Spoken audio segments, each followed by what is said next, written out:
Alors la force de Marine Le Pen, c'est d'avoir réussi à capter le vote populaire et d'avoir en réalité d'avoir deux jambes. Sa première jambe, c'est Jean-Marie Le Pen. Jean-Marie Le Pen garde au FN la vieille garde, c'est-à-dire la garde raciste, antisémite, etc. Il garde ça au FN.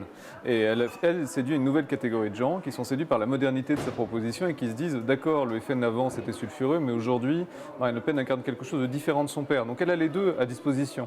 Ce qui sera compliqué à gérer pour elle, c'est la disparition du père, c'est-à-dire si Jean-Marie Le Pen disparaît. Et là, elle a une espèce de course contre la montre pour réussir à prendre le contrôle de la droite traditionnelle ou d'une bonne partie de la droite traditionnelle. Pour ça, elle a besoin d'une chose, c'est que Sarkozy perde au deuxième tour. Donc, ce qui pour moi, signifie très clairement qu'à mon avis, le FN a plus intérêt à jouer contre Sarkozy pour le deuxième tour que pour Sarkozy. Donc ça va être compliqué dans les calculs de Sarkozy aussi d'avoir le FN finalement contre lui, même si ce ne sera pas formulé expressément comme ça. Marine Le Pen a plus intérêt à tuer Sarkozy qu'à l'aider, justement pour gagner ce pari et pour récupérer la droite traditionnelle. C'est un vrai pari, elle veut le pouvoir. Jean-Marie Le Pen, il ne voulait pas le pouvoir. Il a eu très très peur le soir du deuxième tour, en 2007, quand il s'est retrouvé, en 2002, quand il s'est retrouvé face à Chirac. Ce n'était pas prévu dans son logiciel.